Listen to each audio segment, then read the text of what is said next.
Hello everyone, welcome to core concepts. Last video में हमने average speed के 2 case discuss किए थे और साथ ही उसके बेस्ड हमने न्यूमेरिकल्स को देखा था। आज हम वेलोसिटी को कवर करेंगे। सो फर्स्ट ऑफ ऑल, अगर हमें किसी भी पॉइंट पे एक मूविंग बॉडी की पोजीशन को पता करना है तो उसके लिए हमारे पास सबसे पहले 2 पैरामीटर्स होने चाहिए। फर्स्ट, डिस्टेंस और डायरेक्शन। ये 2 पैरामीटर्स हमें बताते हैं कि किसी भी मूविंग बॉडी का एक पर्टिकुलर टाइम पे उसकी पोजीशन क्या रही होगी। अगर हम डिस्टेंस की बात करें तो पिछली वीडियोस में हमने स्पीड पढ़ी थी, तो डिस्टेंस तो हम स्पीड से भी कैलकुलेट कर सकते हैं। एज वी नो कि distance is equal to speed into time. But speed की हेल्प से हम डायरेक्शन को कैलकुलेट नहीं कर सकते। हम डायरेक्शन का पता स्पीड के ज़रिए नहीं लगा सकते। Why? Because we know that speed is a scalar quantity और स्केलर क्वांटिटी के पास सिर्फ मैग्नीट्यूड होता है, डायरेक्शन नहीं होती। तो एक ऐसी क्वांटिटी जो एक मूविंग बॉडी के डिस्टेंस को भी बता सके और उसकी डायरेक्शन को भी कैलकुलेट कर सके, ऐसी क्वांटिटी को हम वेलोसिटी कहते हैं। So the definition of velocity is it is the displacement of a body per unit time over a short interval of time. Per unit time में उस बॉडी ने कितना डिस्प्लेसमेंट कवर किया, कितना शॉर्टेस्ट पाथ को cover किया, वो हमारा वेलोसिटी कहलाता है। सो वेलोसिटी को हम इस फॉर्मूले से कैलकुलेट कर सकते हैं। Velocity v is equal to displacement upon time. Displacement को हम x से डिनोट करते हैं एंड टाइम को हम स्मॉल t से डिनोट करते हैं। अगर हमें वेलोसिटी को डिस्टेंस के टर्म में रिप्रेजेंट करना है, उसको डिफाइन करना है, तो हम इसे कैसे करेंगे? That it is the distance traveled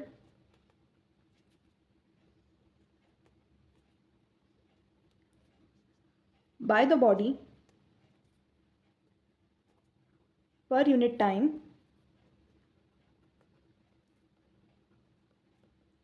over a short interval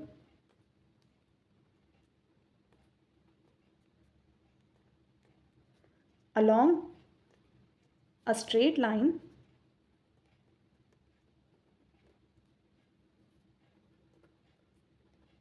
in a given direction.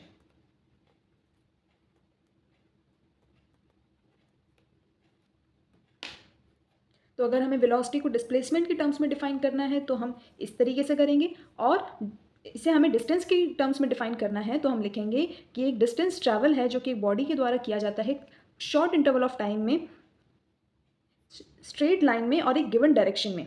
इस डेफिनेशन में ये लिखना बहुत ज़रूरी है, तभी हम इसको डिस्टेंस के टर्म में डिफाइन कर सकेंगे। और एज आई टोल्ड यू कि जो वेलोसिटी है वो आपके डिस्टेंस को और डायरेक्शन दोनों को ही कैलकुलेट कर सकती है। तो हम कह सकते हैं velocity is a vector quantity. Vector quantity कौन सी क्वांटिटी होती है? Vector quantity is that quantity जिसमें मैग्नीट्यूड और डायरेक्शन दोनों को ही मेजर किया जा सके, दोनों ही इसमें इंक्लूड होते हैं। तो velocity is a vector quantity. The units of velocity is same as speed, metre per second, kilometre per hour, metre per minute. बस कंडीशन ये होनी चाहिए कि वेलोसिटी में जब आप वेलोसिटी कैलकुलेट करेंगे तो आपको उसमें डायरेक्शन गिवन होगी। ऑन दी अदर हैंड जब आप स्पीड कैलकुलेट कर रहे होंगे तो आपको उसमें डायरेक्शन गिवन नहीं होगी। Now we will move to uniform velocity. When a body travels in a straight line, जब एक बॉडी स्ट्रेट लाइन में एक पर्टिकुलर डायरेक्शन में ट्रैवल करे और covers equal distances and equal intervals of time, और वो इक्वल डिस्टेंसेस को इक्वल टाइम में कवर करे, तब हम उस मूविंग बॉडी को कहेंगे कि वो यूनिफॉर्म वेलोसिटी में ट्रैवल कर रही है। सपोज इफ वी से कि मूविंग बॉडी ने 0 सेकेंड से मूव किया और 1 सेकेंड में उसने 10 मीटर डिस्प्लेसमेंट कवर किया, देन 2 सेकेंड्स में 20 मीटर, 3 सेकेंड्स में 30 मीटर and 4 seconds में 40 meter. So this is the example of uniform velocity.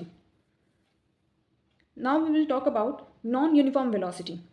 When a body covers unequal distances in equal intervals in a particular direction।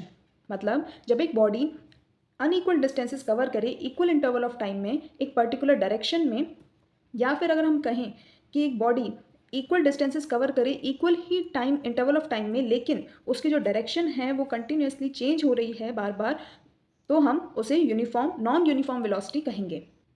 Suppose if we सी कि एक moving body ने 0 second time से travel करना शुरू किया और 1 second में उसने 1 मीटर डिस्प्लेसमेंट कवर किया, देन 2 सेकेंड्स में उसने 3 मीटर्स कवर किया, देन 3 सेकेंड्स में उसने 4.5 मीटर कवर किया, एंड 4 सेकेंड्स में उसने 8 मीटर कवर किया।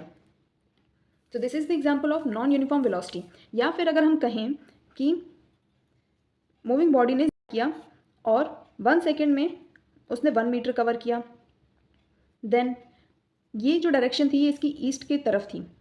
नाउ इस मूविंग बॉडी ने नॉर्थ की तरफ अगेन 1 मीटर कवर किया 2 सेकेंड्स में, और फिर अगेन डायरेक्शन चेंज करी ईस्ट की तरफ, इसने 3 सेकेंड्स में अगेन 1 मीटर कवर किया। सो this is the example of non uniform velocity.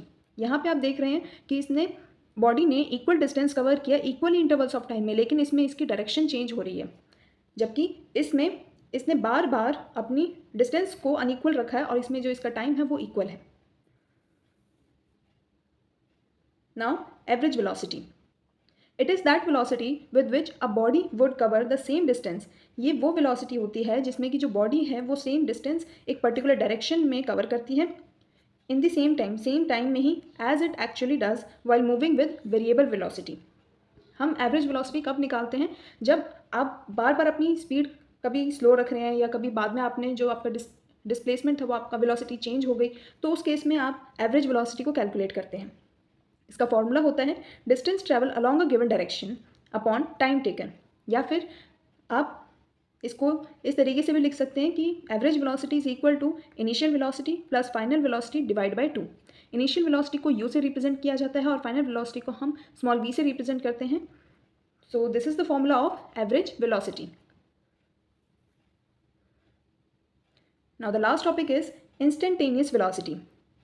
The velocity of a body at particular instant of time during its motion is called instantaneous velocity।